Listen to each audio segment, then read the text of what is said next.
Mga boss, magandang araw muli and welcome ulit sa aking channel. So content trivia lang tayo mga boss, mga ka-rider. So bakit nga ba malakas sa gasolina yung motor natin?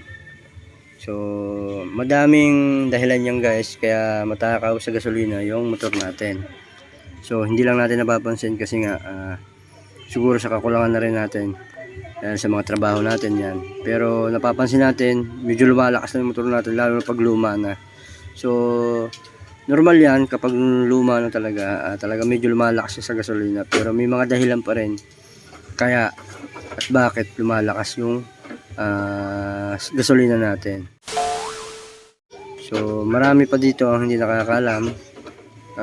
Sa video ito magbibigay lang ako ng mga content tips about sa bakit malakas sa gasolina yung ating motor. So una mga boss, kaya medyo lumalakas yung gasolina natin, syempre lalo na kung yung carburetor natin ay nabaklas na natin, so in-adjust nyo yung karayom. So normal talaga nalalakas ang supply ng gasolina kapag yung karayom ay pinakalma na natin. So isa yun sa nagiging dahilan. So hindi lang dahil sa luma na yung motor natin, kung yung adjust ng karayom ay hindi na yung dating normal, so in-adjust na sa pangalawa, so isa yun sa senyales kaya lalakas sa gasolina yung ating motor. So ano pa ba? So yung ating mga air cleaner, so baka hindi natin napapansin, madumi na yung air cleaner natin.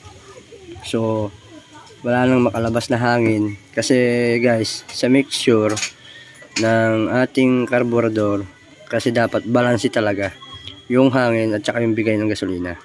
Dapat talaga sabay, hindi pwedeng mas malakas yung hangin, hindi naman pwedeng mas malakas yung gasolina. So isa yun sa nagiging tendency kaya medyo malakas din tayo sa gasolina. So maaaring madumi na yung carburetor, madumi na yung air cleaner natin, kaya nagkakaproblema na rin tayo sa gasolina, kaya medyo malakas na rin yung ating gasolina. So yun mga boss, ang pinaka the best na paraan talaga para hindi malakas sa gasolina yung motor natin is tingnan natin yung ating buhiya.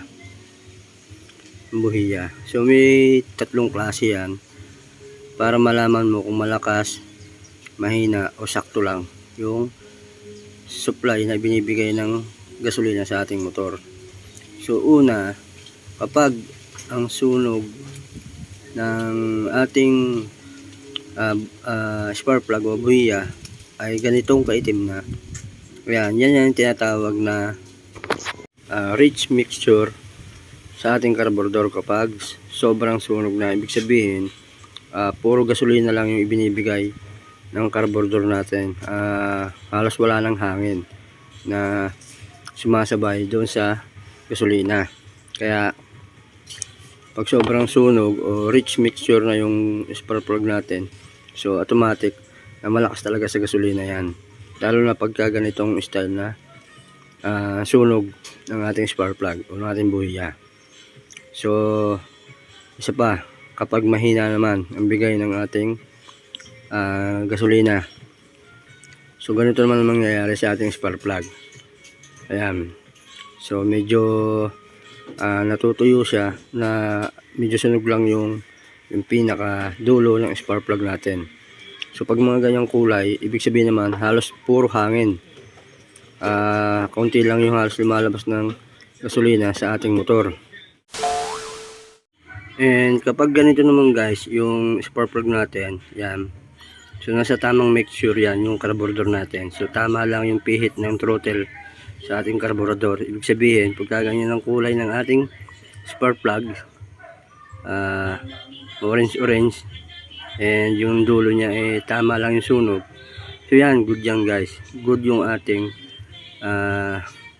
spark plug o good yung bigay ng ating gasolina sa ating motor. So ibig sabihin yan, tama lang yung binibigay ng gasolina. So tulad nga guys ng mga sinasabi ko, mas mainam talaga na tinitingnan natin yung manual service ng motor natin. Lahat naman ng motor natin guys may manual service yan. So doon, pag meron kayong manual service na tinitingnan, hindi agad kayo basta magkakamali. Kapag kayo mismo ang gumawa, kahit pabaguhan kayo guys, So lahat naman ng tao nagsimula sa hindi marunong. Pero tulad nga sinasabi ko sa mga vlog ko, mas mainam na may alam tayo para mas naalagaan natin yung motor natin. And nakakatipid pa tayo, may natutunan pa tayo. Yun nga guys, kapag hindi na yung stock na spark plug yung inilagay natin sa motor natin, inuulit ko, isa rin yung sa hard starting. Minsan nga nagsisinok pa lalo na sa umaga. Ang hirap i-start, nagsisinok pa kapag binibirit mo yung throttle ng ating gasolina. Lalo na kapag hindi branded yung spark plug na ipinalit natin. Kaya mas mainam kung anong pinalit natin sa spark plug natin, ay ganun branded din yung ating ipapalit. Makikita nyo naman yan sa manual service. Nakasulat naman doon sa manual service kung anong watch yung spark plug mo and kung gaano kalaki lang yung clearance ng dulo ng ating spark plug. Ayan. So itong sa akin to, napansin ko ito, sunog na yung dulo. Then itong pinaka ang tawag dito, cap ba to o yung panang ating buhiya. Ayan. So may mga parang katulad sa battery, may mga kung paano siya, dumi na namuo. So isa pa rin yan sa nagiging problema. Kaya hard starting yung ating motor lalo sa umaga, and kaya mabilis din mag-init kapag ganyan ang klase na ng ating coil ng ating motor. So kung ganito, bibisitahin na rin guys, kasi isa yan sa nagiging cause. Kaya medyo malakas na rin yung gasolina natin, tapos medyo nag-iinit, and yun na nga, mahirap pa anda rin. So yun mga boss, ang purpose ko dito lang, kaya ako nag-share ng mga video. Hindi rin ako professional na mekaniko, and katulad nyo din lang akong baguhan. So gusto ko lang talaga dito, mag-share ko rin yung mga nalalaman ko sa iba. And tulad nga nito, so hindi natin napapansin, napakadumi na pala. So nilinis ko siya, niliha ko siya, nito pinutulang ko dahil ganun din, napakadumi. And parang may mga ipot-ipot na lumalabas, yung parang katulad sa battery. Dapat linisin mo rin yan. Isa rin siya cause yan. Kaya medyo hard starting sa umaga, nagsisinok. Baka nga pangit na yung daloy ng kuryente. Isa na rin sa problema, baka kaya malakas sa gasolina. Kaya ayun, check nyo rin yung ignition coil nyo ng inyong motor para makasigurado tayo.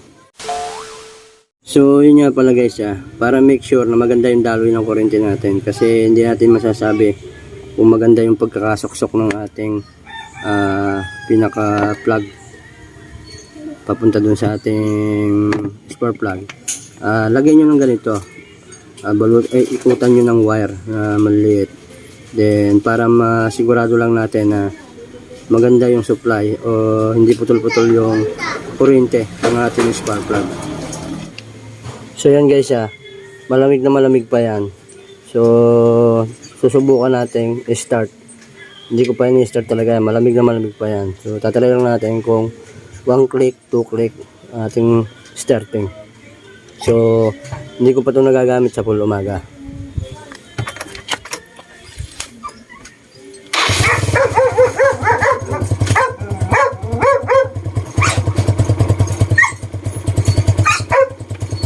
So ayan guys, malamig na malamig pa yan. So pasensya na kayo,